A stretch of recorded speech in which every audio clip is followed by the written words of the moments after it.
संत Kanwarram school के सभागार में जिला परियोजना समन्वय अधिकारी ने निजी स्कूल संचालकों और ऑपरेटरों के साथ यूडायस और आरटीआई के तहत ऑनलाइन फीडिंग को लेकर एक लंबी बैठक ली है। बैठक में ग्वालियर से आए जिला परियोजना समन्वय अधिकारी ने समय सीमा में डाटा एंट्री करने के सख्त निर्देश दिए हैं। साथ ही जिला परियोजना समन्वय अधिकारी ने यूडाइस प्रपत्र में बच्चों और स्टाफ की 100% ऑनलाइन डाटा एंट्री अच्छी तरह से भरकर निर्धारित समय सीमा में संबंधित विभाग को प्रपत्र के माध्यम से सूचित करने को भी कहा है।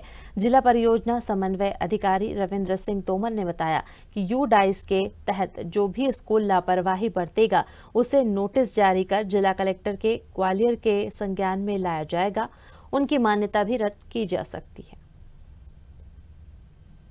प्राइवेट शिक्षकों की, स्कूल संचालकों की किस संबंध में बैठक है? एक तो हमारा यूडाइस का जो काम है थोड़ा प्राइवेट का पिछड़ा हुआ है, प्राइवेट स्कूल्स का, तो उसमें विशेष रूप से डबरा का और हमारे ग्वालियर शहर का, तो इसलिए स्पेशली मुझे डबरा के सभी प्राइवेट स्कूल से बात करनी थी कि आखिर में दिक्कत क्या आ रही है, क्या टेक्निकल कोई दिक्कत है या उनके पार्ट में कोई दिक्कत है या कोई इशू है। सर क्या ऐसा मीटिंग महसूस नहीं हुआ। जिन लोगों ने, बहुत ऐसे लोग हैं, लोगों ने 100% भी कर लिया, जिनका जो टारगेट था लास्ट ईयर का उससे प्लस भी कर लिया। कुछ ऐसी संस्थाएं हैं गिनी चुनी, उनके द्वारा ये काम नहीं किया गया, तो उनको सख्त निर्देश दिए गए कि आप जल्दी जल्दी काम करिए। 27 तारीख तक का मैंने टाइम दिया। क्या लापरवाही मानी जाए सर?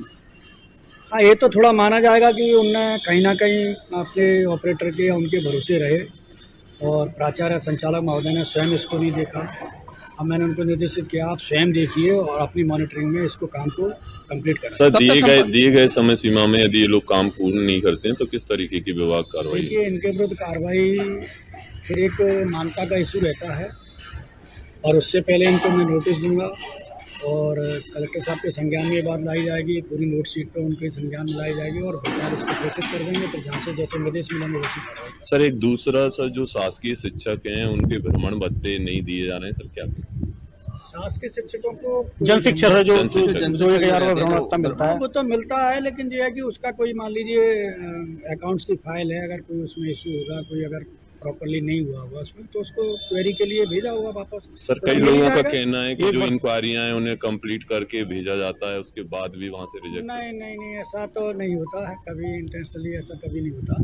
वो तो कुछ क्वेरी रहती है भाई फाइल में, जैसे इनने अपने पार्ट से भेज दिया, उसके बावजूद भी कोई बिंदु ऐसे रह जाते हैं कि जो कि भाई अपने को उसके नियम के अनुसार होना चाहिए, जब हो जाते तो कर दिया जाता है। ऐसा कोई बड़ा इशू नहीं है कि उनके होते ही नहीं। सर उसमें एक इशू आया है कि उसमें 20 साल से जो भत्ता मिलता था वो आज भी वही मिल रहा है, तो ऐसे में पेट्रोल तमाम चीज़ें महंगाई बढ़ी है। के लिए चूँकि ये शासन स्तर का और नीति का वो है, तो जैसी नीति रहती है उसके अकॉर्डिंग जो निर्देश होते हैं वही काम किए जाते हैं।